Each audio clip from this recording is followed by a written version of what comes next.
Gomen itu orang Kristen nih? Iya, saya orang Kristen. Yes. Oke, orang Kristen. Jazakallah.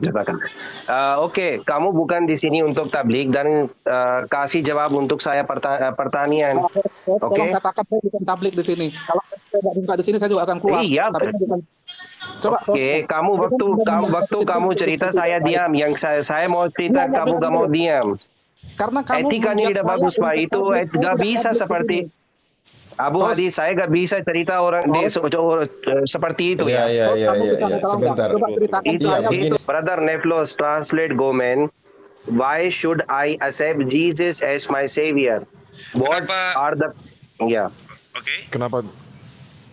Karena Yesus sendiri di kitab Yohanes menjelaskan bahwa akulah jalan kebenaran dan hidup, tidak ada yang sampai kepada Bapa kalau tidak melalui aku. So itu yang menyebabkan Yesus itu is my savior, ya, one. Dan kemudian Yesus juga menyebut dirinya di kitab Wahyu, I am Alpha Omega. Ya, nah namanya Alpha Omega itu adalah saya percaya bahwa Tuhan itu memberikan logika kepada manusia. Cukup. Jadi begini, Bro. Yang penting jawabannya sudah dapat on point. Enough, I think. Jadi begini, kalau yang aku tangkap bahwa permintaan dari Mr. Muhammad Jia bahwa beliau tidak ingin ada khotbah di sini, melainkan hanya menjawab pertanyaan saja, kan begitu kira-kira. Tetapi jawaban itu juga aku kira haruslah jawaban yang singkat, padat, jelas, kan begitu. Nah, kalau terlalu panjang itu terkesan seperti khotbah, kan begitu. Kalau yang aku garis bawahi, di mana letak bedanya? Letak bedanya adalah kami tidak menjadikan juru selamat kami sebagai Tuhan. Kami tidak menjadikan savior kami sebagai Tuhan, sesembahan. Di situ letak beda kita. Betul? Ya oke, silakan aja berbeda. Tapi kembali lagi, jangan katakan saya berkhotbah. Saya kan ditanya. Tapi boleh tidak Jesus Christ disebut tanpa ada dagingnya? Kenapa mesti berandai-andai ya? Nah, karena daging dan Jesus Christ itu tidak bisa terpisah di antara dua hal. Pertama, dia memiliki unsur ilahi. Yang kedua, dia memiliki unsur manusia. Betul ya? Iya.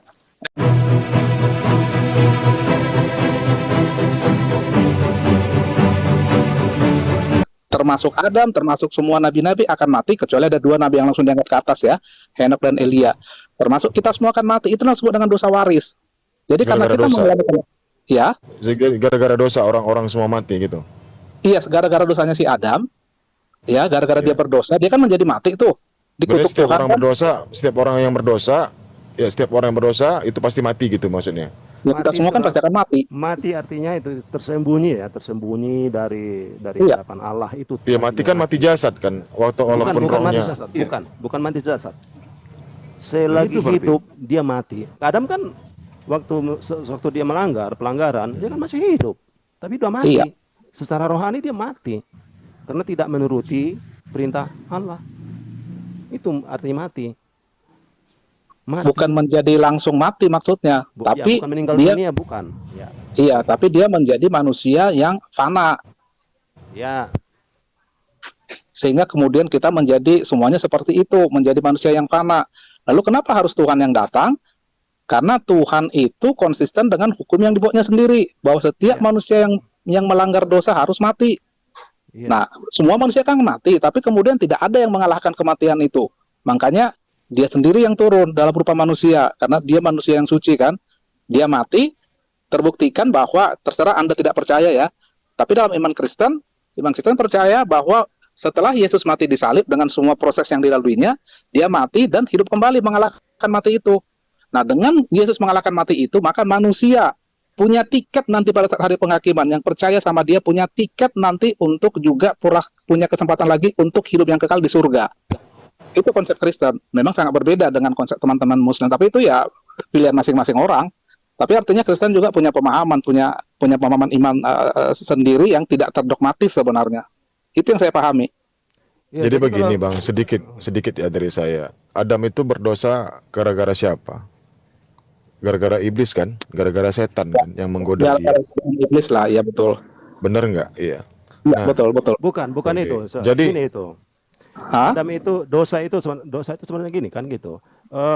Di kejadian itu diriwayatkan bahwa ada 3 pohon ya. 3 pohon, satu itu pohon yang beraneka ragam ya, yang manis, yang enak, yang buahnya. Yang kedua pohon pohon kehidupan di tengah taman. Yang ketiga dimakan lah. Lalu selanjutnya apa yang terjadi? Diceritakan iblis datang. Apa kata iblis? Datang iblis berkata, katanya ya, kata Tuhan maksudnya, semua pohon ini nggak boleh kalian makan ya katanya, nggak boleh. Itu udah terjadi pemancingan manusia untuk berbohong. Ya berarti kan dirayu kan, berarti kan digoda iblis. Bentar dulu ya. Udah ada kalimat memancing, kalimat dari iblis ini memancing untuk berbohong, ya, kepada Hawa. Lalu apa kata Hawa? Boleh kok kami makan, kecuali yang di tengah itu katanya. Kan udah salah. Berbohong dia si Adam, si Hawa. Tadi yang dilarang adalah pohon pengetahuan yang baik dan yang jahat. Itu nggak boleh. Lalu setelah iblis berdialog ke Hawa, terus iblis berkata, katanya itu nggak boleh kalian, semua pohon nggak boleh. Lalu jawab si Hawa, boleh kok, kecuali yang di tengah. Kan berbohong. Udah, itu salah satu dosa. Selanjutnya terjadilah diberikan si Hawa ini buah ini ya, katakan buah, ke si Adam dimakan. Nah, terus jadi begini loh Bang, kan, sorry ya aku potong. Adam kan dan Hawa kan di waktu di surga itu atau di Taman Eden menurut Kristen kan dia kan sudah dilarang. Iya. Ya untuk jangan mendekati pohon itu. Iya. Namun ya karena kesombongan iblis, karena keculasan iblis, bagaimana si Adam ini dan Hawa ini terjerumus dalam dosa dengan rayuan-rayuannya. Makalah beraksilah di situ iblis untuk menggoda Adam dan Hawa agar terjerumus ke dalam dosa. Kan begitu. Nah, sekarang kan jadi yang peran penting. Tunggu. Tadi kan saya bilang yang menjadi benar ya. Yang menjadi peran penting ini, menjadi peran penting ini adalah iblis dalam menggoda setiap seluruh manusia, makanya semua berdosa gitu Bang. Tidak sepenuhnya. Nah, masalahnya sampai sekarang ini dari iblisnya zaman Nabi Adam sampai sekarang ini masih sama sosoknya, masih sama yang apa yang dia lakukan itu sama gitu. Jadi iblis ini sebenarnya musuh Bang bagi kita. Tidak sepenuhnya. Makanya tadi saya katakan apa dialog iblis ke Hawa? Nah, itu tadi si iblis memancing ini untuk berdusta dengan kalimat tidak. Nah, lalu si Hawa menjawab, boleh kok kami makan kecuali yang di tengah itu. Kan jawabannya kan udah salah. Itu kan dari si Hawa sendiri, bukan atas anjuran.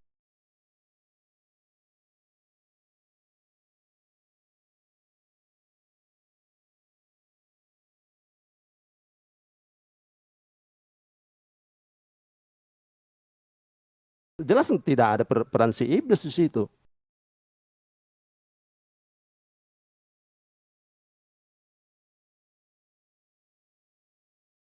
Baru ditanya, kenapa kau makan itu?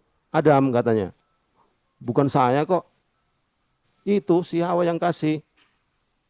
Itu bukan diajari iblis loh. Dia membela dirinya, menyalahkan orang lain. Selanjutnya si Hawa ditanya, kenapa Hawa kau kasih sama siapa?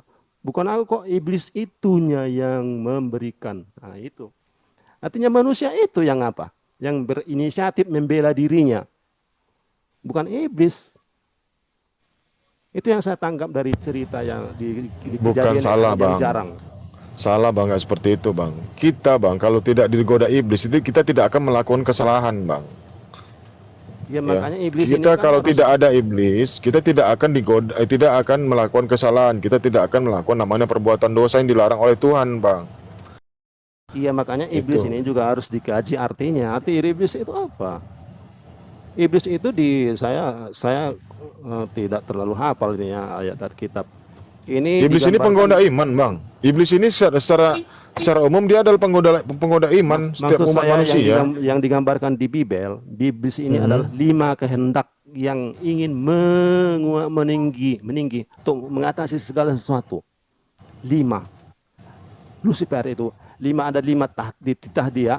Satu, aku hendak begini-begini, aku hendak begini-begini, aku hendak begini-begini, aku hendak begini-begini, aku hendak ini. 5 kehendak inilah yang ada di manusia untuk membela dirinya. Itu yang membuat manusia jadi saling curiga, berantem lah. Kan itu apanya akibatnya. Jadi kita jangan salahkan iblis. Memang udah jelas manusia kan 5 panca indera. Ya kan? Yang saya lihat dengan yang Anda lihat belum tentu sama kita. Artinya kalau yang sama-sama kita lihat, misalnya saya lihat warna kuning bagus, lalu Anda menganggap warna kuning tidak bagus, kita bisa bertengkar gara-gara ini. Kalau kita berdialog, kita masing-masing mempertahankan ego kita. Abang mempertahankan ego abang dengan prinsip kuning tersebut, saya juga. Berarti peran iblis di antara kita itu ada Bang dalam kita berdialog simbol, Bang. Artinya simbol aja itu, simbol ya, simbol. Bukan sosok. Iblis ya, ini simbol. kalau secara keseluruhan Bang maknanya atau artinya dia penggoda iman Bang. Iya, tapi Penggoda kan iman. itu kan nyata kan ada di setiap manusia 5 kehendak yang ingin mengatasi. Aku lebih bagus, lebih pandai, aku yang kubuat lebih bagus dari kau. Yang lain seperti itu juga, kan berantem.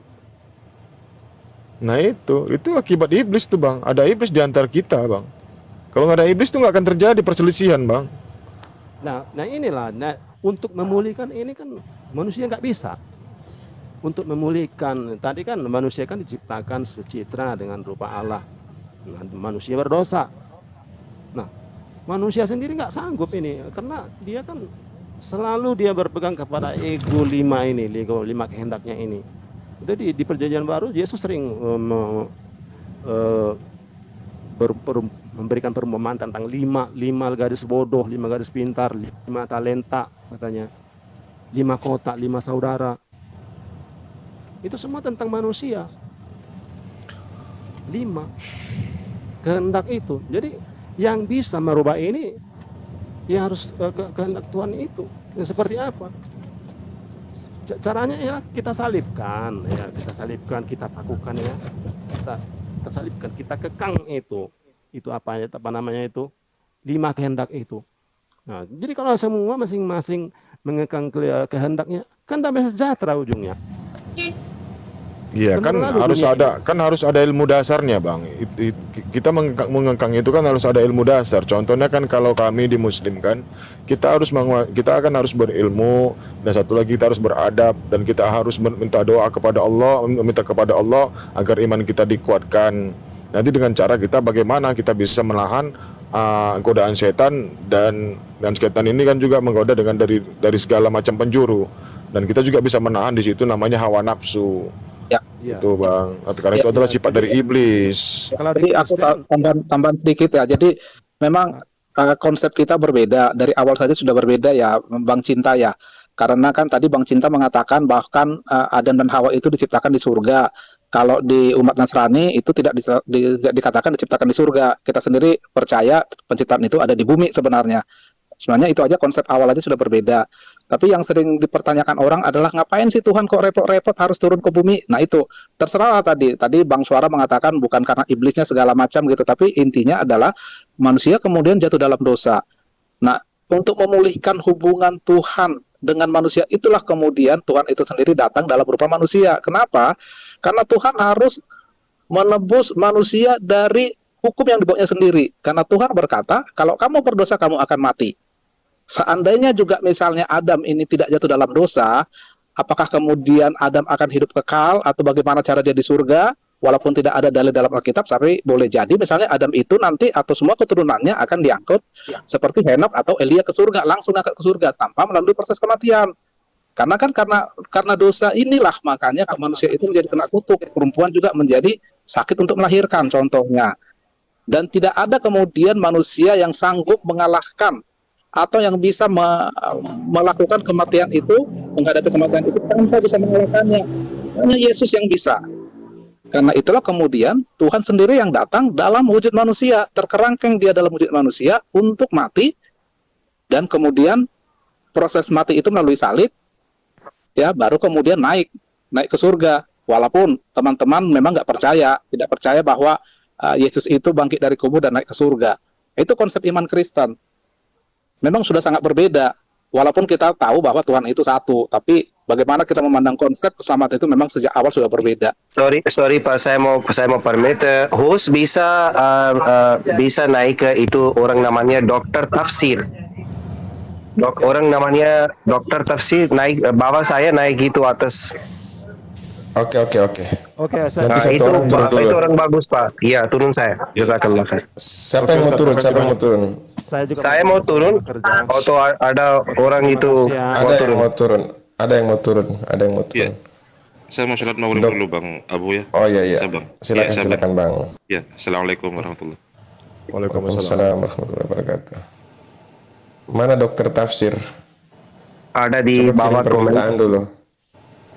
Kirim permintaan dokter tafsir.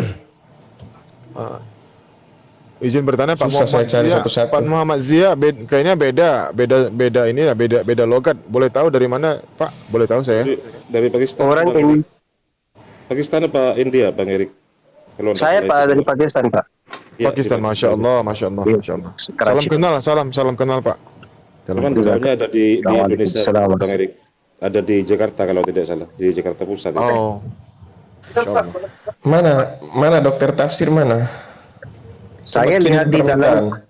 Ya, dokter tafsir bisa naik Request. request bisa naik. Ya silakan brother lanjutkan dulu. Belum bisa ini. So, saya coba dalam bahasa Indonesia ya. Brother Abu Hadid request. Yes, Oke. yes. Sudah lama saya dengar orang Kristani lain-lain. Ada banyak orang di sini debate atau diskusi atau sharing. Ya, Mau mulai preaching atau preaching tablik Kristani. Saya bukan invitasi untuk kita untuk tablik. Saya minta jawab dengan kita yang saya bertanya. Ya kan? Jangan tablik atau preaching out over here. Saya tahu apa itu Bible, Old Testament atau New Testament. Saya tahu. Tidak usah tablik di sini. Yang untuk platform tablik ada banyak platform ya. Silakan di sana tablik.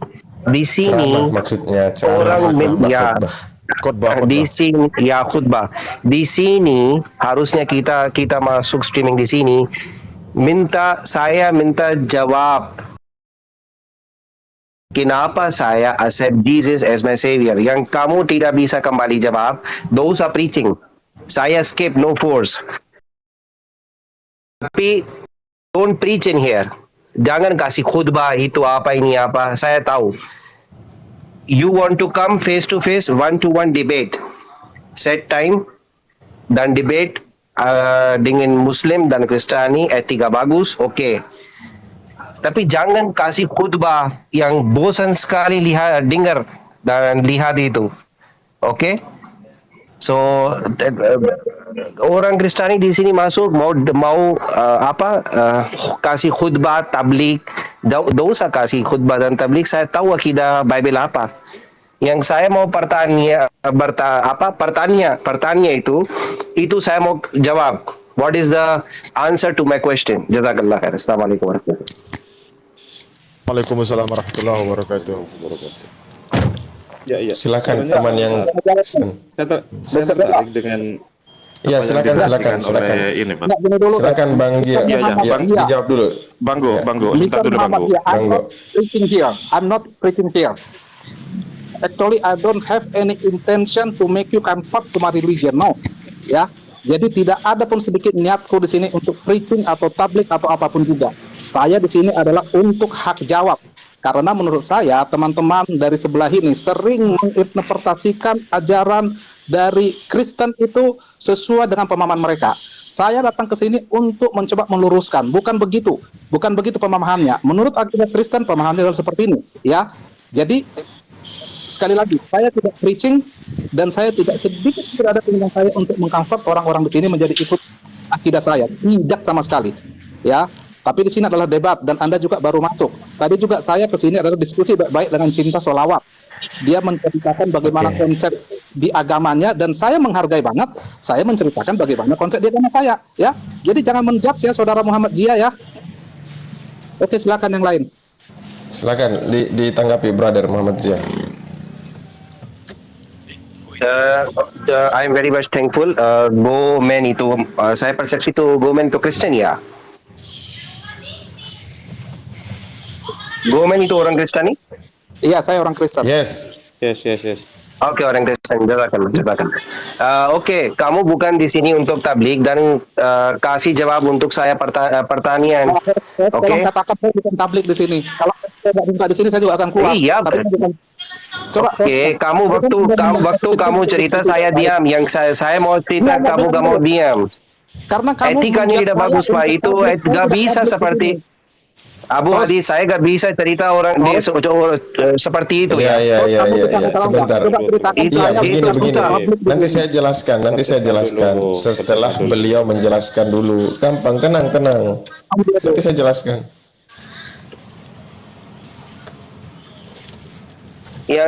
Yang kita bukan di sini untuk tablik. Kasih jawab saya. Kenapa? Why should I accept Jesus as my savior? Abu Hadi translate.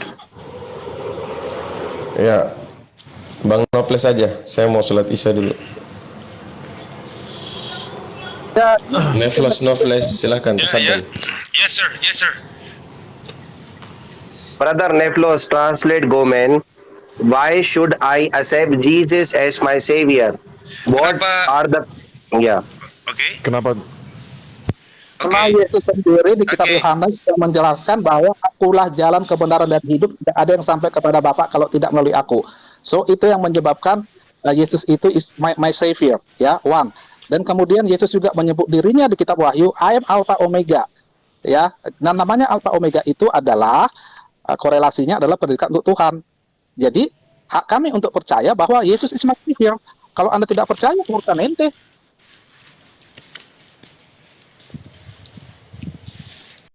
Iya Pak, di dalam Vedas, dalam buku Hindu, Ram Charita itu Alpha Omega juga.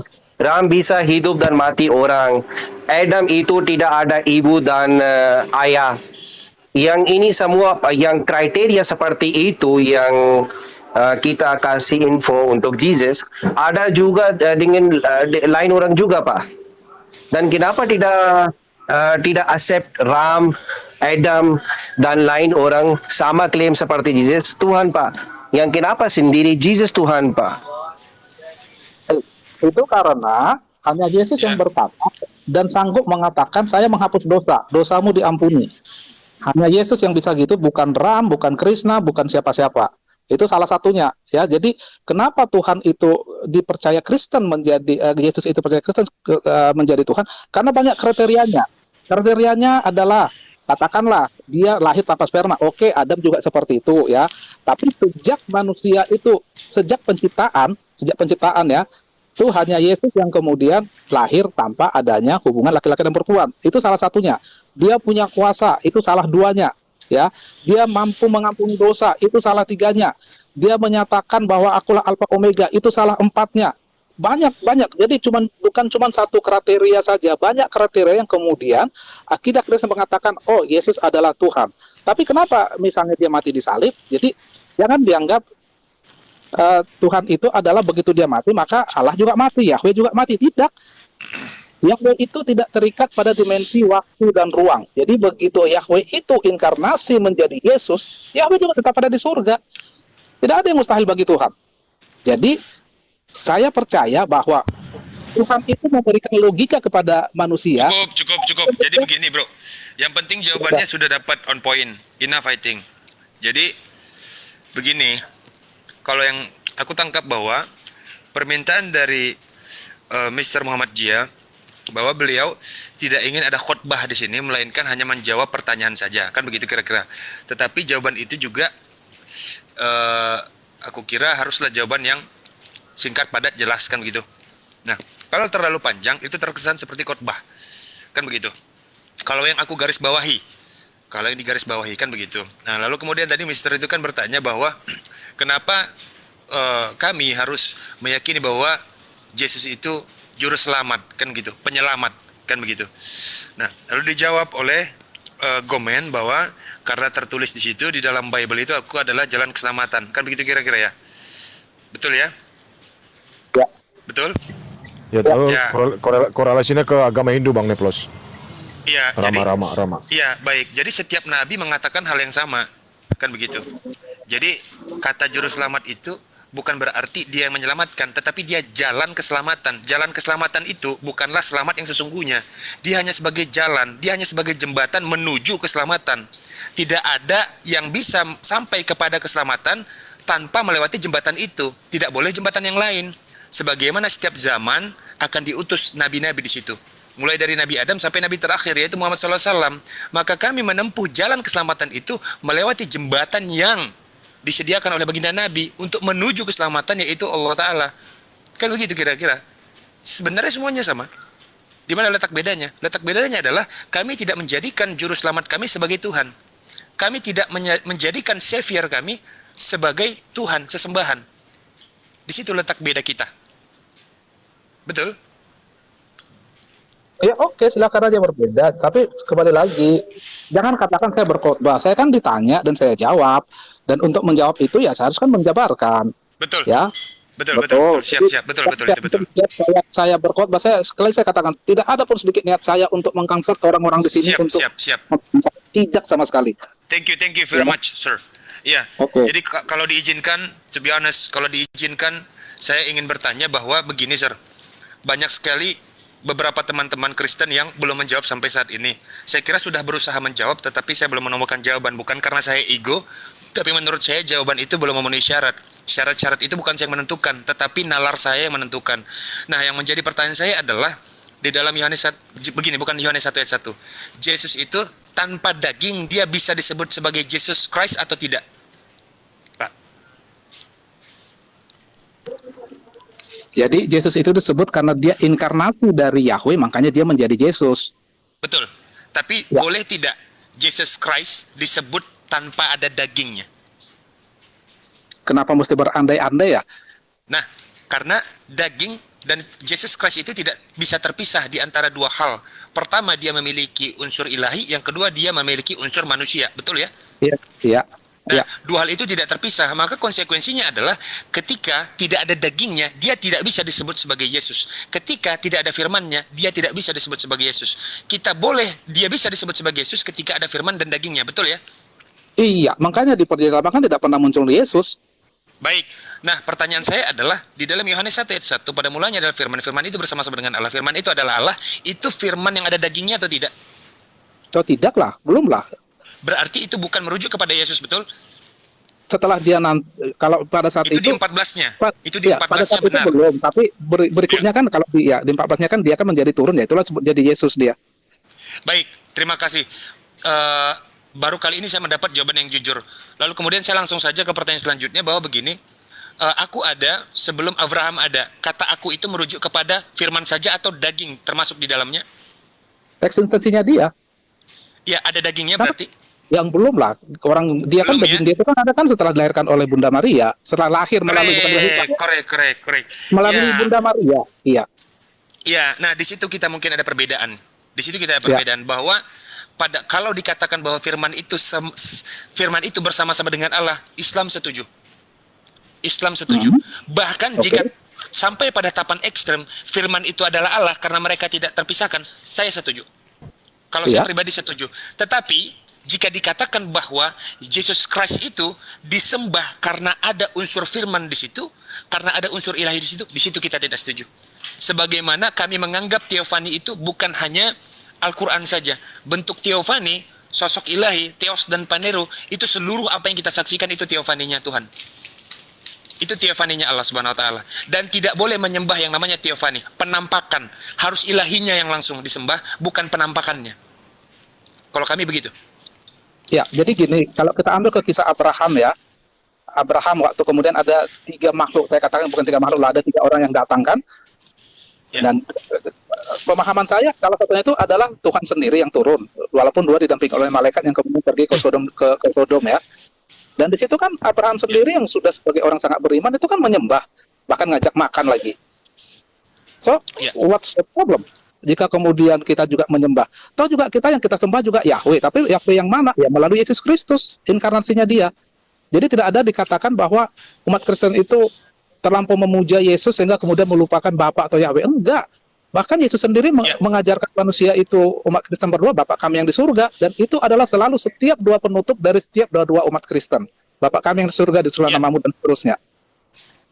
Ya. Ya. Nah, yang menjadi permasalahan sehingga Islam dan Kristen selalu berdialog dan bahkan dialog itu berakhir dengan debat dan bahkan debat itu bahkan berakhir dengan hujat. Itu disebabkan memang karena ada perbedaan interpretasi ya. Kalau saya melihat bahwa Islam memandang ada kesetaraan antara Jesus Christ dan the Father, Bapa. The Son and the Father setara. Nah, ada kesetaraan di situ. Nah, di situ yang kita berbeda begitu ya. Karena kenapa kami tidak terima? Bukankah seharusnya ketika Isa alaihissalam yang disebut barulah kalian tidak terima? Ini kan yang disebut Jesus Christ begitu. Sedangkan kami menganggap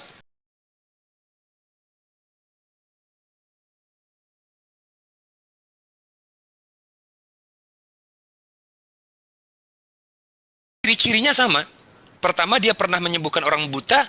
Yang kedua, dia pernah menghidupkan orang mati. Yang ketiga, dia pernah membuat tanah liat menjadi burung. Yang keempat, dia akan datang kedua kali. Tidak mungkin ada dua tokoh di sini. Kalau ada dua tokoh di sini, kedua agama akan terkena konsekuensi. Bahwa ada dua tokoh yang seimbang ini. Maka dalam hal ini, ya kita harus sepakat. Nah, secara tidak langsung, kami akan terdorong begitu. Bahwa Yesus Kristus itu bukanlah setara dengan Bapa. Begitu loh. Father. Singkatnya, ya, the Father. Ya, artinya gini, memang tidak akan mungkin ada rekonsiliasi bagaimana memandang antara Yesus dan Isa. Karena sejak awal aja sudah berbeda. Yang satu mengatakan lahir di Bethlehem, di kandang, di gua ya, sebenarnya bukan kandang juga tepat banget, di gua tempat palungan hewan. Satu lagi mengatakan di bawah pohon korma. Tidak akan ada yang bisa rekonsiliasi di situ. Ya, yang satu mengatakan dia kemudian mati di salib. Yang satu mengatakan oh tidak, dia cuma disuruh pakan, dia langsung naik gitu ya. Baik. Jadi memang tidak bisa ada rekonsiliasi. Ya, jadi komparasi konsiliasi itu sebenarnya rekonsiliasi itu komparasinya jangankan kepada Quran, kepada Bible sendiri seharusnya itu sudah ada perbedaan antara jam 9 dengan jam 12, Yohanes 18 ayat 9 dengan Yohanes 17 ayat 12, Yohanes 19 14 dengan batu yang berguling, Lukas 24 1 sampai 8, Yohanes 21 sampai 2, Matius 28 1 sampai 8. Itu kan bicara soal batu ya, batu yang berguling. Nah, itu ada perbedaan di situ. Jadi kalau hanya perkara dia lahir di kandang domba atau di bawah pohon kurma, dikomparasi antara Bible dan Al-Quran, saya kira bukan hanya Quran yang berbeda dengan Bible, Bible juga berbeda dengan Bible-nya itu sendiri. Oke, baik. Baik, saya tidak memungkiri bahwa ada diksi-diksi yang berbeda dalam catatan Alkitab. Antara Lukas sama Matius itu berbeda. Tadi juga saya ada debat sama di sini juga. Sama siapa tadi? Saya lupa namanya, ada cewek tadi. Dia mengatakan sebenarnya Yesus itu jam berapa sih disalibkan? Markus mengatakan jam 9, ini mengatakan jam 12 dan segala macam ya. Oke, kalau saya sih melihatnya itu rekonsiliasinya itu adalah bahwa memang masing-masing memandang suatu proses kejadian yang berbeda. Yang satu mengatakan terjadinya gelap itu dari jam 12 sampai jam 3 ya. Tapi kemudian semuanya berrekonsiliasi bahwa memang Yesus matinya itu kemudian adalah jam 3. Tapi proses penyalipan itu mulai jam mana memang ada berbeda-beda. Yang satu si Markus mengatakan jam 9, yang satu cuma menceritakan kejadian jam 12 sampai jam 3. Yohanes malah menyatakan oh jubahnya tuh di ini segala macam baru jam 12 gitu ya. Nah, bagi saya sih justru itulah yang semakin menguatkan bahwa kesaksian itu benar. Bagi saya sendiri yang namanya kitab ini tidak sesuatu yang harus didiktekan. Kalau dia didiktekan persis sama ngapain mesti ada empat Injil. Dan saya juga yakin bahwa bapak-bapak gereja juga melihat perbedaan itu. Tapi kemudian mereka tetap mencantumkan itu sebagaimana adanya untuk melihat ini hasil investigasi loh ini gitu loh. Baik. Jadi bagi saya sendiri saya lebih bisa memahami adanya beda narasi antara si Matius, si Markus. Bahkan kalau dilihat sendiri antara Matius, Markus sama Lukas bandingkan sama Yohanes, Yohanes itu kan muncul dengan versi Yesus ngomongnya panjang-panjang tuh itu.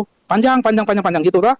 Sementara versi Matius kan itu kan pendek-pendek aja, bahkan hampir sama itu kan antara si Matius. Jadi kalau dikatakan ada perbedaan, yes, ada perbedaan narasi, tapi benang merahnya itu tidak berbeda.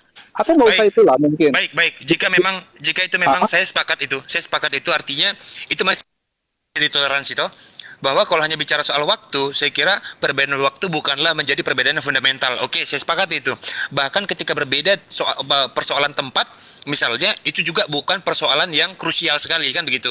Karena ini hanya bicara soal ruang dan waktu ya, tatanan. Tetapi hal yang fundamental, salah satunya nasab, itu ada perbedaan. Salah satunya misalnya anak Hezron, ya, di dalam Matius 1, di dalam Matius 1 ayat 3 dibanding dengan Lukas 3 ayat 33. Lalu kemudian Salomo dan Nathan, Matius 1 ayat 6 dan Lukas 3:31. Jadi di sini juga saya kira kalau bicara soal nasab keturunan itu kan bukan hal yang main-main ya. Itu adalah hal yang fundamental ya. Nah, cuman itu maksud saya, tujuan saya menyampaikan itu adalah bahwa kita sekarang bukan membenturkan antara narasi Bible dengan narasi Quran. Tidak.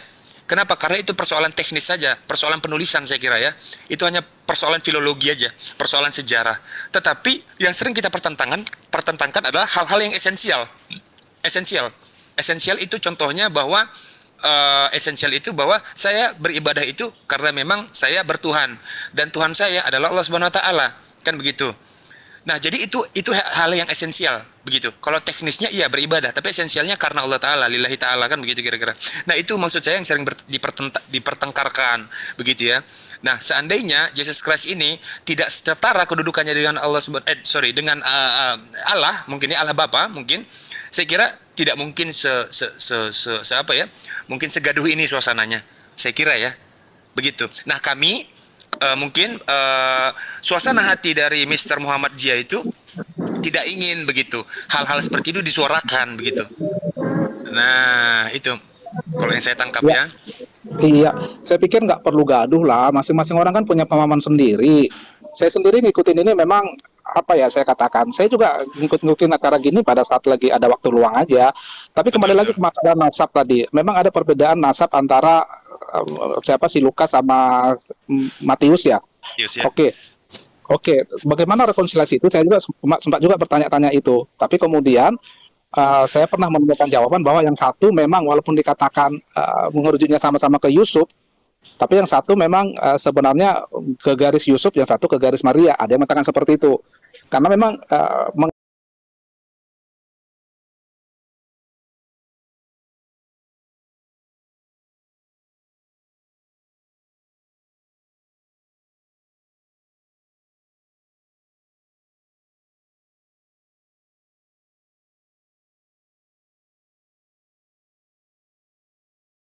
saya tenang. Saya tenang dengan kritisi-kritisi dari teman-teman sebelah. Terus terang membuat saya jadi berpikir juga. Oh iya benar. Kenapa mereka melihat celah atau point of view yang itu? Saya nggak apa-apa. Saya senang-senang aja. Harusnya sih nggak perlu emosi lah, tenang-tenang aja. Kami tidak akan pernah emosi. Saya berani jamin bahwa Islam tidak akan pernah emosi selama narasi yang dibangun itu bukanlah narasi yang memang ada tendensius sifatnya. Contoh narasi sekarang yang sedang berkembang, ya, izinkan saya cerita ya, bahwa narasi yang sedang berkembang sekarang tentang Islam, judul barunya sebenarnya itu judul lama, cuman digoreng lagi dia. Isu lama digoreng tentang pedofilia. Dan itu yang membuat reaksi kami itu ya wajar-wajar saja, harus diwajibkan untuk memberikan reaksi ya. Kemarahan itu pasti wajib dalam hukum Islam. Nah, itu sebenarnya yang akhirnya melebar kemana-mana. Maksud saya itu teman-teman Kristen juga sebenarnya harus mempertanggungjawabkan ya, kalau narasi itu dibangun bahwa Nabi Muhammad SAW itu digelari sebagai pedofilia. Yang kedua, kalau ternyata tidak terbukti sebagai pedofilia ya, dalam berbagai macam pendekatan, haruslah bersama-sama mengkoreksi itu gitu. Narasi itu tidak boleh dibangun lagi gitu sama-sama teman-teman Kristen. Nah, ini sekarang yang sedang beredar begitu. Maka suasana cukup panas nih hari ini. Belakangan suasana cukup panas. Nggak tahu saya oknum-oknum mana yang menggoreng-goreng itu gitu. Kalau saya pribadi jujur, misalnya ada kontradiksi dalam Bible misalnya ya, atau mungkin ada terkesan kontradiksi di dalam hadis ya, misalnya ada kontradiksi dalam hadis, saya masih bisa menolerir itu ya, karena itu adalah hal yang memang khusus sifatnya gitu. Harus butuh kajian yang mendalam benar gitu loh, baik Bible maupun hadis. Itu harus pendalaman yang khusus begitu. Tetapi kalau sudah tidak di luar kitab ya pembahasannya, contoh tadi gelaran-gelaran buruk kepada Nabi, itu kita sepertinya harus sepakat bahwa itu perbuatan yang jahat sekali. Saya kira ya. Itu perbuatan yang jahat. Kalau itu saya nggak tahu lah Bang. Kalau saya sih selama ini ikut kegiatan gini, saya sebagai pemain bertahan aja cenderung ya. Pemain bertahan terhadap bagaimana teman-teman menanyakan, saya coba menjelaskan walaupun saya sadar juga penjelasan saya kadang-kadang tidak semuanya bisa diterima. Tapi kalau sampai menyerang sampai ini, nah, sebenarnya bagi saya sih, saya nggak ada permasalahan imannya teman-teman umat Muslim, ya jalankan aja masing-masing lah kalau masalah itu sih, Bang. Boleh Ini nambahin bukan dikit perkara nggak, Bang? iman. Ini bukan perkara iman. Ini perkara harga diri sih, lebih tepatnya. Iya, ya udah, Iya, harusnya ini bukan sih perkara kembali lagi, iman. jangan gaduh-gaduh lah sebenarnya ya, jangan inilah. Tapi ya udah, ya susah lah memang, Bang, nggak semuanya bisa ini lah. Pak Gomen, Pak Neplos, Ya. kok tadi saya ingin mau menjelaskan kembali ya, tolong dong, kok bisa udah diakui ada kontradiksi begitu, tapi kalau ada kontradiksi kan mestinya itu ada yang tidak beres kan begitu. Nah, bagaimana sih cara bijak seorang Kristen tuh kalau ada kontradiksi tapi tetap dipercaya? Cara bijaknya seperti apa menyikapinya, Bang? Iya. Jadi kalau saya sendiri, saya mengatakan bahwa kitab ini tidak didiktekan sebenarnya ya, walaupun dikatakan diilhami. Kitabnya orang Kristen itu kan terdiri dari Perjanjian Lama, Perjanjian Baru ya. Perjanjian Lama sendiri sebenarnya ada sejarah orang Israel atau sejarah manusia, dari Adam, ada air bah. Injil itu ya berita keselamatan yang disampaikan oleh Yesus yang kemudian dituliskan oleh murid-muridnya. Itu pemahaman orang Kristen tentang kitab sucinya. Demikian. Iya. Diungkapkan dengan karya keselamatan, betul? Ya. Saya sendiri Ya. melihat ini ya, melihat kitabnya orang Kristen ini adalah seperti investigasi jurnalistik, terutama untuk Perjanjian Baru, karena yang mencatatkan Saya sepakat. Ya, itu. Tapi ada juga memang yang diwahyukan seperti kitab Musa. Siapa yang tahu penciptaan Saya manusia? sepakat. Kan Saya Musa sepakat itu pasti diwahyukan lah ya, kan pernah juga kan si Pasti. Musa sama Tuhan itu, sama Yahweh di kemah gitu kan. Sepakat. Nah itu diwahyukan. Tapi kalau Perjanjian Baru, tapi kalau misalnya kisah raja-raja segala macam itu menurut saya sih cenderung ke buku sejarah orang Israel aja kemudian. Tapi Betul. diceritakan itu supaya ada benang merahnya mulai dari Adam sampai ke Yesus. Dari mana asal muasal Yesus ini? Dari mana dia sampai kemudian orang suku ini kemudian yang dipilih sebagai wadah Yahweh itu atau Tuhan itu untuk turun sebagai manusia atau jelma sebagai manusia. Itu sih kalau saya memandang Alkitab saya ya. Iya, ya benar ya Pak Leplos. Saya setuju dengan teman ini, jujur gitu ya Pak Leplos, bahwa Iya, dari awal saya juga senang. artinya apa dia di Perjanjian Lama sendiri itu Bang ya, kan di situ tanah ada 3 ya, ada Torah, Neviim, Ketuvim, Bang. Itu menurut Yudaisme juga gak semua firman Tuhan di sana kan begitu. Karena ada kisah bahasa suci, ada kisah para nabi tuh. Kalau kecuali Taurat Musa itu juga ya oke lah kalau itu nggak usah kita perdebatkan. Apalagi ke Perjanjian Baru itu Bang. Pembukaan Lukas saja di sana kan sudah merupakan ada seorang wartawan yang akan melaporkan ke Theophilus yang mulia gitu loh. Berusaha menyusun suatu berita kan ya dia Bang ya, berdasarkan penelitian dan menanyakan saksi-saksi kan gitu ya Bang ya. Jadi saya selalu sama Abang kalau ini memang ya bukan firman dari Tuhan, tapi ya hasil yang seperti Abang maksud tadi. Itu lanjut sini Maghrib. Sebenarnya Sorry, sejalan sih. Sebenarnya sejalan tapi sih. tapi maksud aku bukan berarti tidak ada firman Tuhan di dalam ya. Tapi ketika Yesus berfirman, nah ada orang yang mencatat. Jadi saya ngeliatnya seperti itu. Jadi bukan sesuatu yang didiktekan. Sama seperti kemarin saya juga sempat debat juga sama Ibu Rifa. Bu Rifa itu menanyakan dari mana orang Kristen bisa percaya bahwa kitab Taurat sama Perjanjian Lama itu adalah benar, tidak terdistorsi. Nah kemarin sih saya jawab yang namanya kitab itu adalah terutama Perjanjian Lama itu pernah dikutip oleh Yesus. Misalnya Yesus sendiri pernah mengutip kitab Yesaya. Ya udah dari situ kan kita yakin jadinya umat Kristen ya. Oke Bang, silakan Bang kalau udah pada mau sholat maghrib. Belum gantian Bang. Ntar dulu Ya, Bang, belum gantian, Ya, nggak apa-apa. nggak apa-apa, nggak apa-apa. Udah, Tapi monggo. gini ya, Bang ya. Tapi gini sedikit. Sebenarnya ada beberapa kesamaan secara esensial ya. Saya bukan mau melampaui batas. Saya juga bukan tidak hormat dengan para ulama yang sudah menerjemahkan itu. Tetapi saya juga punya metodologi ya. Metodologi itu bukan dijadikan landasan hukum, tetapi hanya dijadikan landasan ilmu saja. Bagi saya pribadi, bahwa kalau dikatakan bahwa pada mulanya firman di dalam Yohanes 1 ayat 1, sama seperti saya mengimani bahwa menerjemahkan pada mulanya seluruh ciptaan ini juga roh. Pada mulanya adalah firman juga yang digantungkan di Lauh Mahfuz. Kan begitu. Sebelum Allah menjadikan segala sesuatu itu menjadi berbentuk dan berwujud, sungguh Allah setelah menetapkan segala sesuatu itu di Lauh Mahfuz. Kan begitu, sudah ditetapkan di situ. Lalu kemudian tergantung ruang dan waktunya lagi nanti. Apakah nanti firman itu telah dijadikan kun fayakun menjadi bentuk, menjadi wujud, menjadi ada, menjadi hidup, kan begitu ya? Menjadi berarti. Nah, itu nanti urusan belakangan. Tapi lagi dan lagi bahwa kalau dalam Islam pribadi itu memang mendudukkan posisi Allah Subhanahu wa taala yang menjadi objek sesembahan, itu memang terlampau tinggi gitu. Bahkan kami tidak menyediakan ruang bahwa Allah itu ada kemungkinan untuk rendah. Kami tidak memberikan ruang itu. Kami juga bukan hanya tidak diberikan ruang ya, tapi kami juga kalaupun memaksakan bahwa ada kemungkinan Allah akan merendahkan dirinya, tidak ada alasan yang cukup kuat begitu. Maka dalil-dalil apa yang dalam Quran itu selalu bahan-bahan yang digoreng oleh teman-teman Kristen mengatakan bahwa Tuhan Islam itu tidak jelas, Tuhan Islam itu tidak menampakkan diri, karena memang apa yang kami jadikan objek sesembahan yaitu Allah Subhanahu wa taala, tidak mungkin dia ada peluang untuk merendah. Salah satu bentuk kerendahannya adalah dia menampakkan dirinya secara langsung. Itu sudah bentuk kerendahan, karena dia juga bahkan berkata juga kepada Musa, apabila aku menampakkan diri yang sebenarnya, hancur semua ini. Lalu apa yang dia tampakkan? Yang dia tampakkan adalah kekuasaannya. Salah satu bentuk kekuasaannya adalah firman-Nya. Itu bentuk kekuasaannya. Begitu. Nah, kalau kami pribadi seperti itu. Jadi pada mulanya adalah firman, kita sama sebenarnya. Tapi menerjemahkannya itu saja yang berbeda kan? Kan begitu dia. Bahwa aku adalah jalan keselamatan. Yesus adalah juru selamat. Saya sepakat semua nabi-nabi itu adalah juru selamat untuk umatnya, untuk kaumnya. Begitu juga dengan baginda Nabi Muhammad SAW. Nabi Muhammad SAW adalah juru selamat untuk semua makhluk, bahkan karena dia yang terakhir. Tidak ada yang bisa menempuh bertemu dengan Allah Ta'ala selain melalui dia. Itu jelas itu. Dia jembatannya. Kan gitu kira-kira ya. Ya. Iya.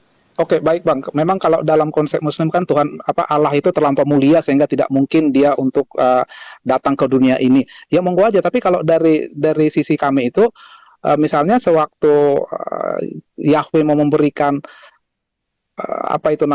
janjinya kepada Abraham akan lahirnya Ishak, itu kan dia juga berteofani dia. Suaraku jadi ini ya. Mantul. Dia kan berteofani, artinya dia bisa juga dia datang dalam wujud manusia. Bahkan anehnya itu juga, ya saya katakan aneh aja lah ya. Saya coba memahami teman-teman itu yang mengatakan kok bisa sih Tuhan kok makan ikan goreng Yesus gitu ya. Bahkan ini juga yang tiga sosok yang menemui Abraham itu juga kan mereka makan juga disajikan domba. Jadi kalau dari konsep Kristen sih tidak masalah kalau misalnya Tuhan itu kemudian bisa wujud ke dalam manusia dengan untuk suatu tujuan tertentu. Memang Tuhan itu maha mulia, tidak ada yang sanggup untuk menghadapinya. Tapi begitu di Yohanes 1 ayat 14 juga mengatakan itu kan, tidak seorang pun yang pernah melihat Allah, tetapi anak tunggal Allah yang ada di pangkuan Bapa dialah yang menyatakannya. Jadi kalau dalam bentuk kemuliaan memang tidak ada yang sanggup melihat Tuhan, tapi begitu dia berteofani, ya bisa. Nah, ada yang unik. Kalau abang mengizinkan untuk menjawab ya, kalau Bang Gomen mengizinkan untuk menjawab ini, bahwa begini, saya hanya bertanya terkait tentang ketika Yesus Kristus takut ketika dia didatangi oleh salah satu malaikat. Yang mau saya pertanyakan adalah, kalaulah itu dikatakan ketakutan itu karena sisi kemanusiaannya, lalu pertanyaan saya adalah, sisi kemanusiaannya itu sadar tidak bahwa dia itu adalah Tuhan? Aku mungkin memperbaiki dulu interpretasinya Bang ya.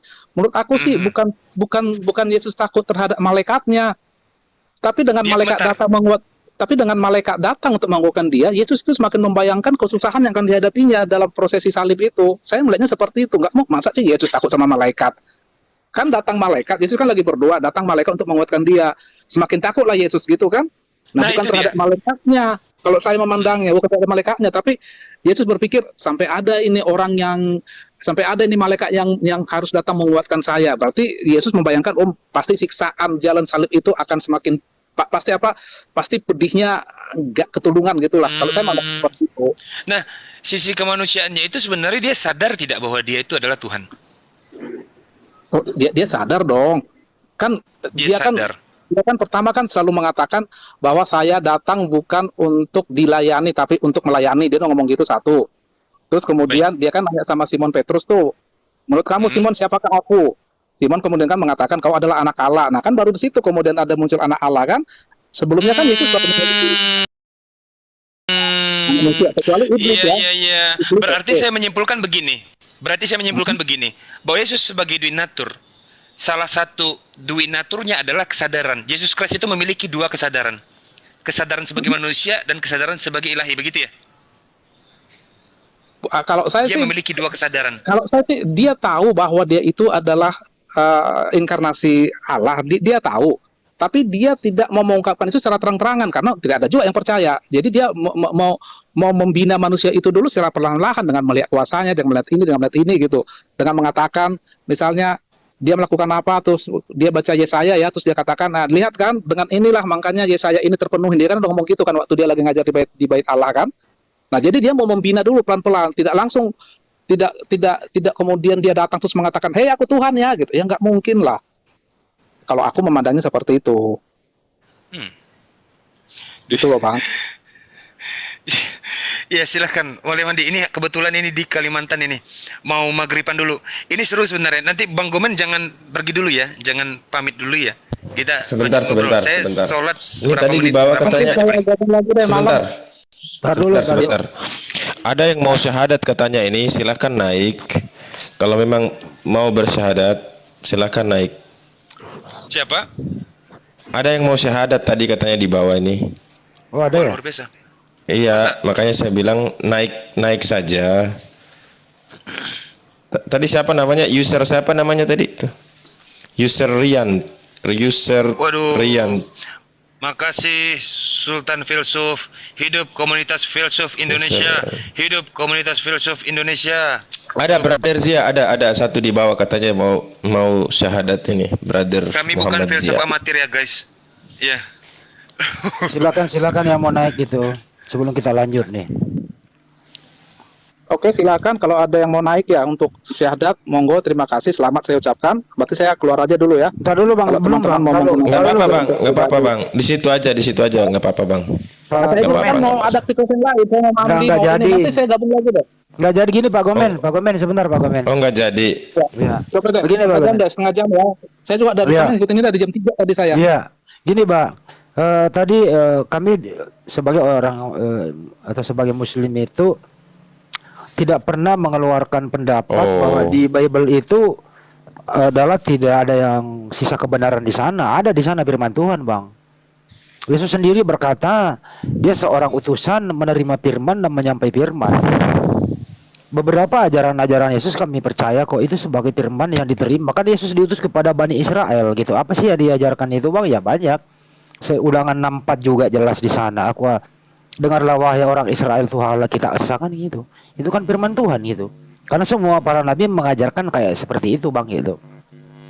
Itu saya luruskan di sana bahwa kami umat Muslim itu tidak pernah mengatakan di Bible itu nggak ada firman Tuhan. Cuma persoalannya adalah teman Kristen juga sudah banyak yang jujur, tidak semua firman Tuhan.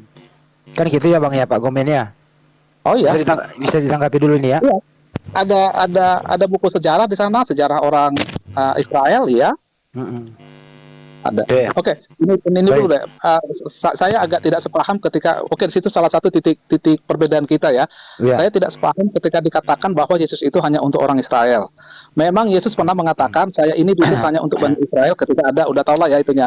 Tapi kan saya memandang itu bahwa itu adalah ujian iman kepada si perempuan yang non Israel itu, karena toh juga pada akhirnya kan Yesus menyembuhkan dia. Artinya dia kan memberikan berkatnya juga kemudian menjadi orang yang non Israel. Terus kemudian juga kan di salah satu Markus itu dikatakan bahwa Injil ini harus diberitakan dulu kepada seluruh dunia. Nah itu ada itu dikatakan, artinya begitu dinyatakan Injil kan artinya kan untuk seluruh orang. Terlepas dari kemudian di Matius 28 maka baptis dalam nama Bapa Putra dan Roh Kudus yang kemudian dikritisi oleh orang-orang non Kristen itu sebagai ayat sisipan gitu ya. Ya silakan aja, saya sih tidak hanya memandang ayat itu aja untuk membuktikan bahwa yang namanya kitab ini untuk seluruh bangsa, bukan cuma bangsa Israel saja. Jadi kita berbeda di situ. Jadi ini nggak apa-apa, kita lanjut ini. Jadi kenapa awalnya Yesus itu melarang murid-muridnya untuk berkhotbah ke tempat lain di luar Israel? Karena dia mau fokus dulu. Dia mau fokus dulu bahwa pemberitaan itu diberikan kepada orang Yahudi. Makanya dikatakan jangan menyimpang kepada orang Samaria. Walaupun kemudian nanti akan ada Paulus, walaupun saya tahu teman-teman juga agak antipatis terhadap Paulus, tapi bagi saya sih Paulus itu adalah salah satu memang alat pilihan Yesus untuk memberitakan Injilnya kepada bangsa non-Yahudi. Oke, baik Bang.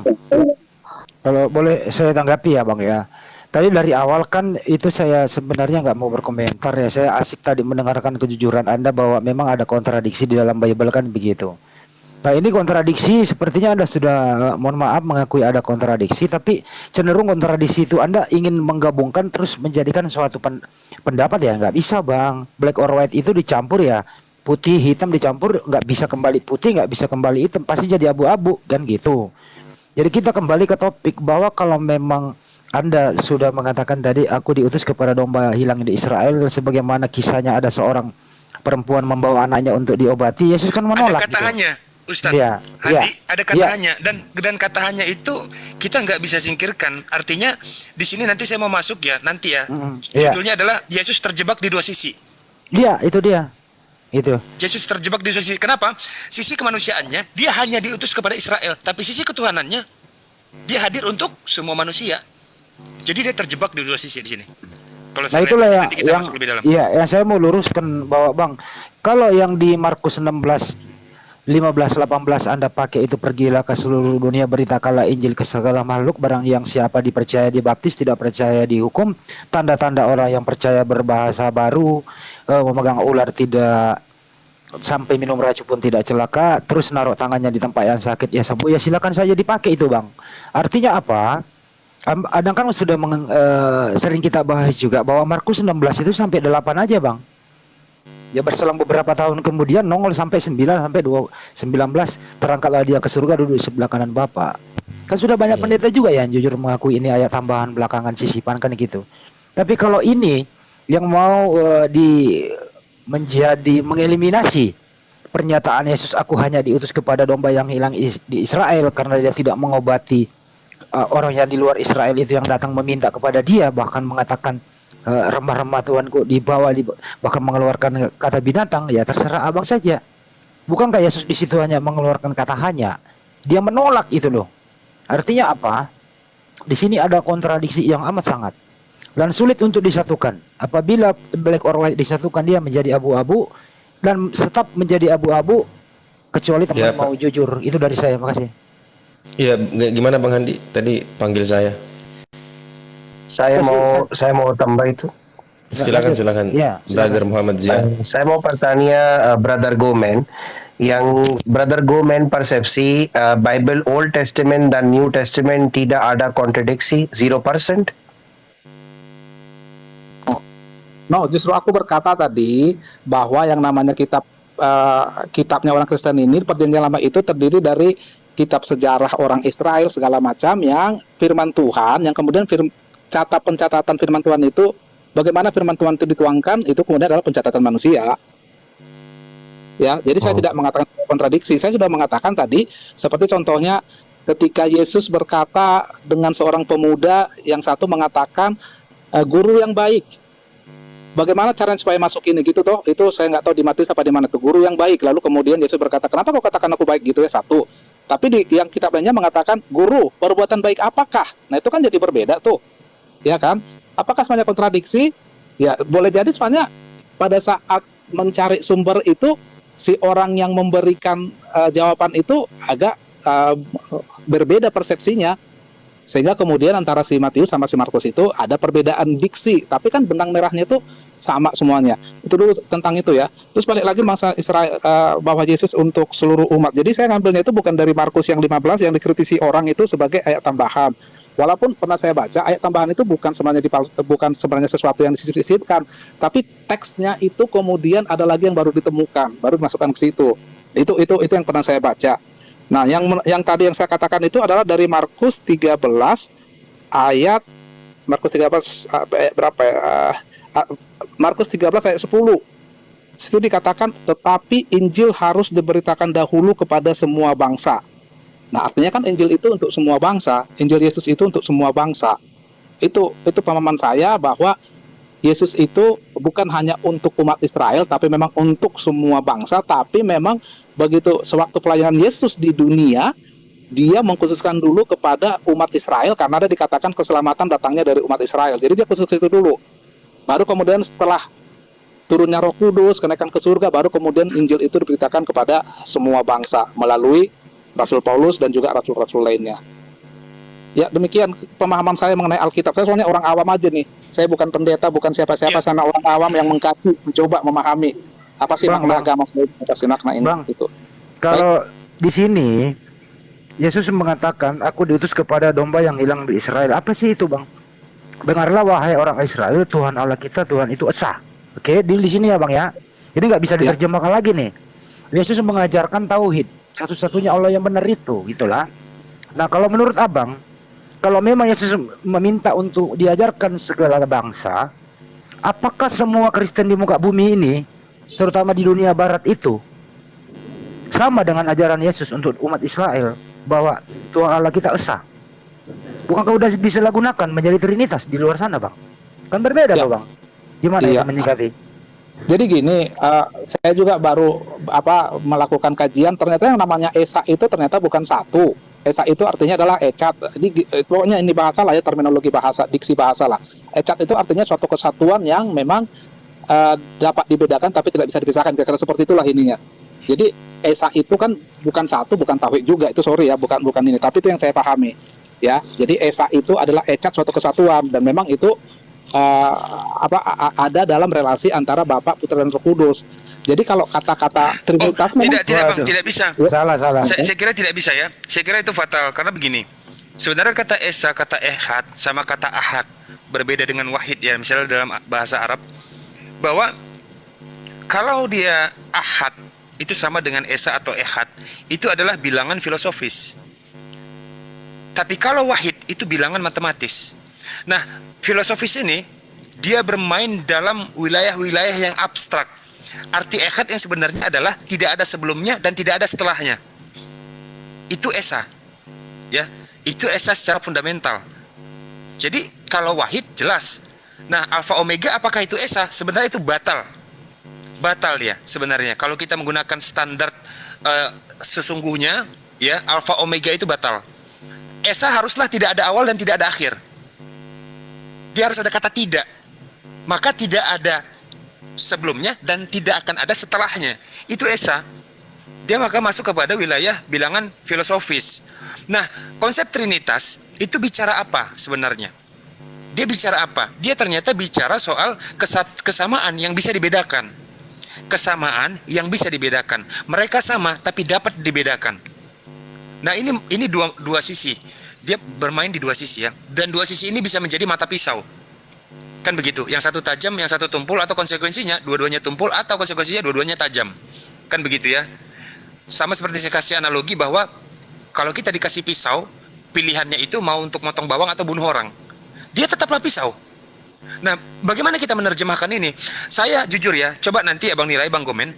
Ternyata bukan hanya bapak-bapak gereja saja yang bisa membuat konsep Trinitas. Ternyata semua orang bisa. Saya kasih salah satu contoh bahwa saya kasih dua contoh nanti ya. Yang pertama adalah Adam, Hawa, Kain. Adam manusia pertama, Hawa manusia kedua, Kain manusia ketiga. Saya akan buat dia menjadi Esa. Tiga-tiganya ini menjadi satu. Saya akan buat itu, tiga-tiganya menjadi satu. Dengan cara apa? Dengan konsep Trinitas. Tapi Trinitas versi saya ya, bukan Trinitas versi Kristen.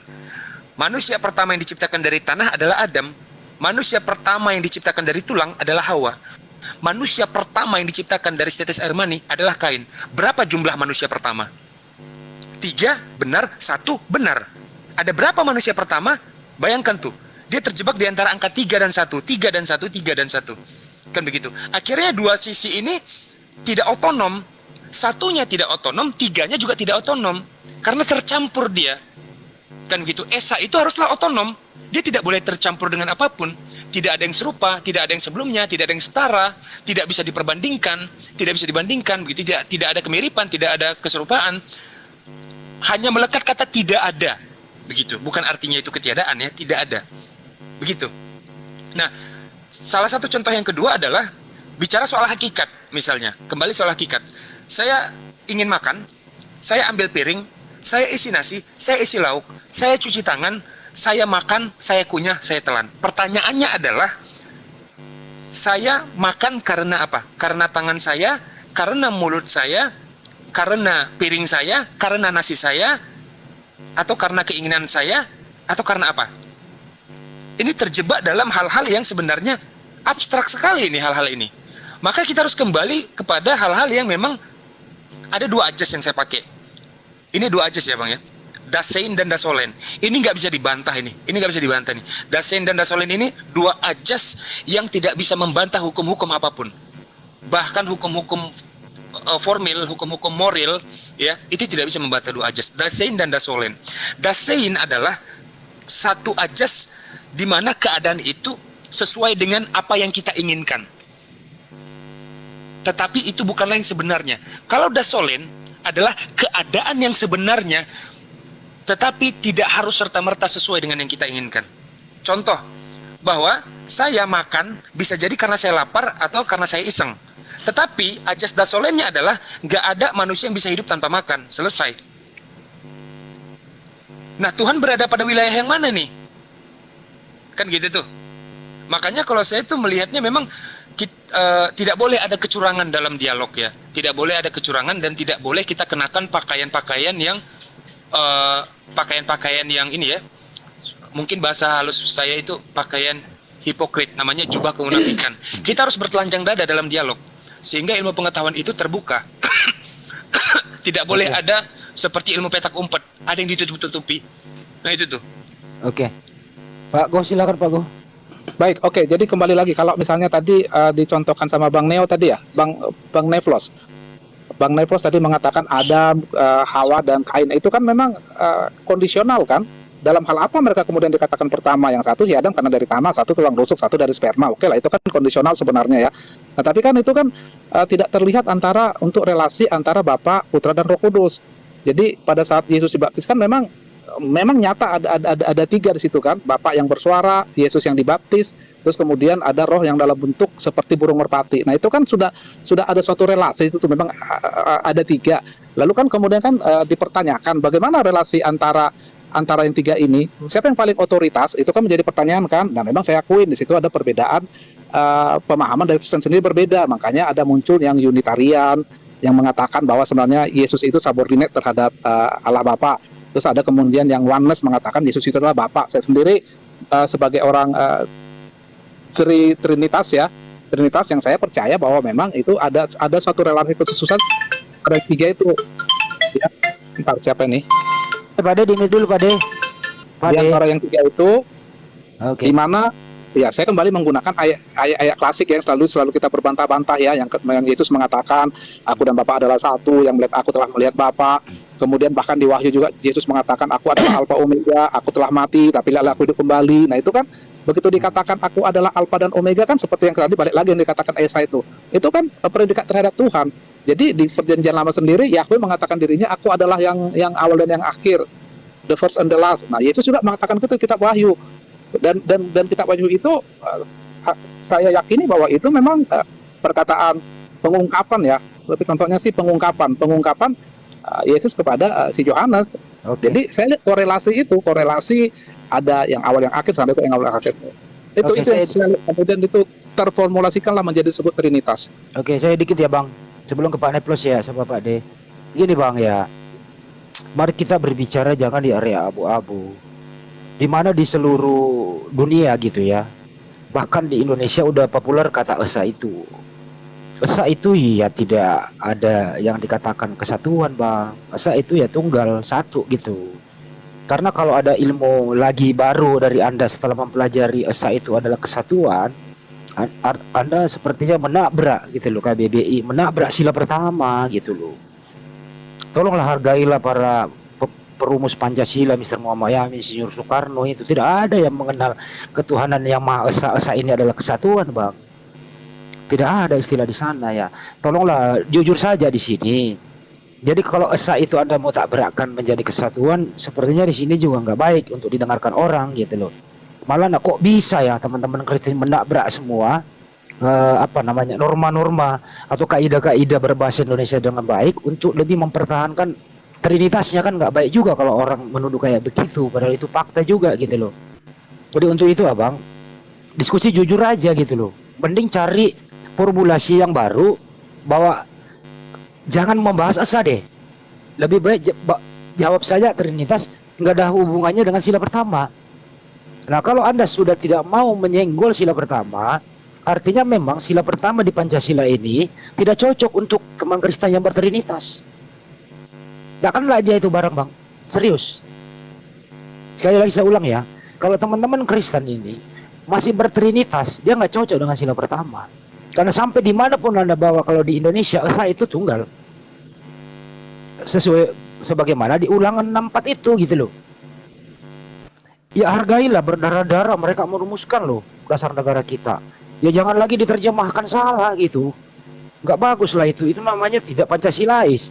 Tidak menghargai dasar negara kita. Itu dari saya sebagai tambahan saja. Silakan Pak Desuki. Sebelum masuk lebih dalam kepada Esa, saya bersedia untuk mempreteli kata Esa ini sebenarnya, dan ini bukan hal yang main-main menurut saya pribadi.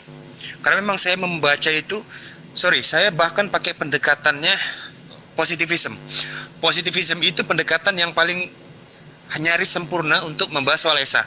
Sebelum itu, saya mau bertanya dulu sebelum kita masuk lebih dalam. Satu batu kecil ditambah satu batu besar sama dengan berapa jumlah batu?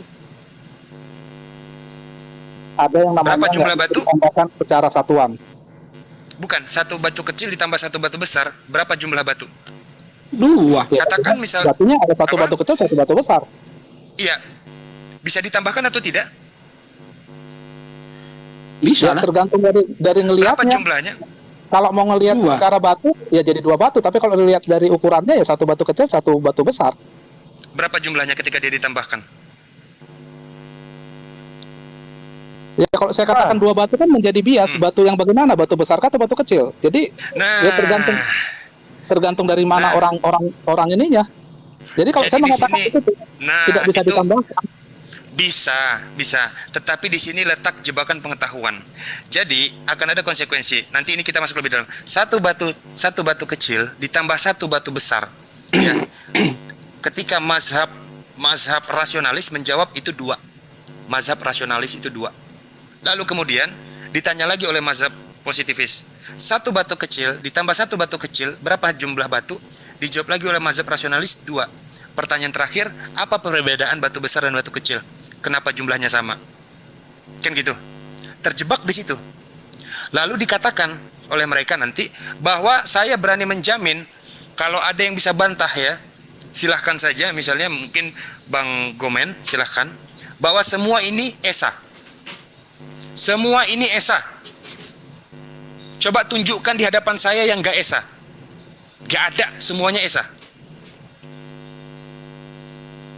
Kira-kira ada yang berani bantah? Semuanya Esa. Saya berani mempertanggungjawabkan ucapan saya. Apa itu Esa? Tapi tidak Maha Esa. Beda kan antara Esa dan Maha Esa kan? Tidak jelas, tidak. Maha Esa berbeda lagi. Itu tingkatan yang beyond of everything. Beyond of everything itu dia melampaui pengetahuan. Ini Esa aja. Semuanya Esa. Pasti Esa semuanya ini. Kenapa? Pada saat itu saya lupa nama filsufnya. Dia berkata begini ya. Baik, kita ambil 2 apel di pohon yang sama. 2 apel itu memiliki warna yang sama. Apa yang berbeda? Rasanya. Baik, kita samakan lagi. Rasanya berbeda. Iya, berarti mereka ada 2 apel di situ ya, 2 apel. Kalaupun rasanya berbeda, beratnya sama enggak?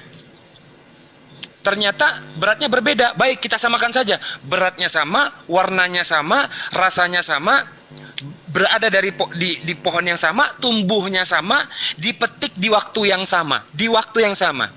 Pertanyaan terakhir, apa yang berbeda ketika semuanya sama? Apa yang berbeda? Ada satu hal perbedaan yang gak akan bisa disamakan lagi dalam hal ini. Apa yang beda? Kira-kira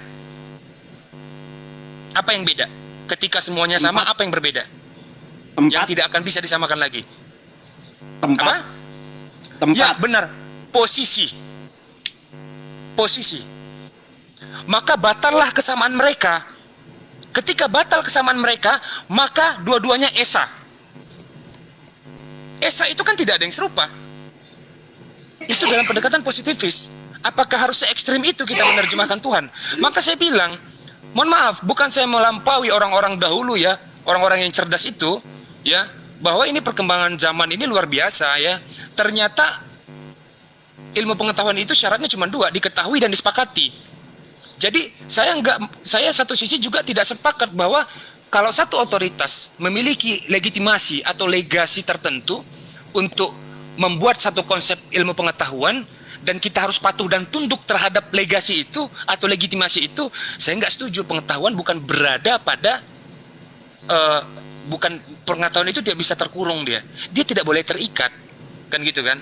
Maka saya bilang kalau mau kita lebih ekstrim lagi, oh mari begitu. Bahkan semuanya di ESA gitu apa ya ESA ini kita bawa aja ke teologisnya Bang, biar jelas, biar nggak terlalu panjang gitu ya. Kita bawa ke teologisnya saja. Silakan Ustaz. Ya Pak Desuki silakan, ESA ini teologisnya seperti apa, atau kembali ke Gomen dulu, silakan Pak Gomen.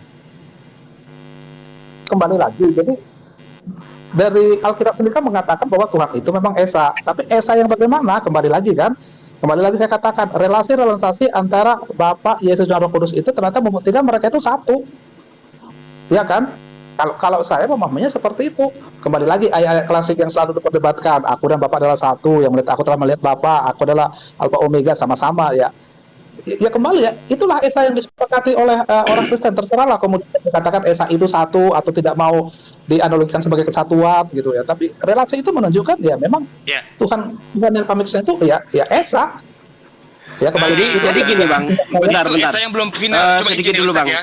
Izin Ustaz, nanti coba artikan begini. Kalau dalam Islam Esa yang sesungguhnya adalah la ilaha illallah wahdahu la syarika lah, lahul mulku wa lahul hamdu wa yumiitu wa huwa ala kulli syai'in qadir. Coba Ustaz Sugi coba artikan itu. Itu sebenarnya definisi kalau Esa. Esa di dalam Islam itu wahdahu la syarikalah, tidak ada serikat, tidak ada unity di situ. Makanya walam yakullahu kufuwan ahad. Di ayat pertama dikatakan kul huwallahu ahad, Allah itu Esa. Esanya seperti apa? Walam yakullahu kufuwan ahad.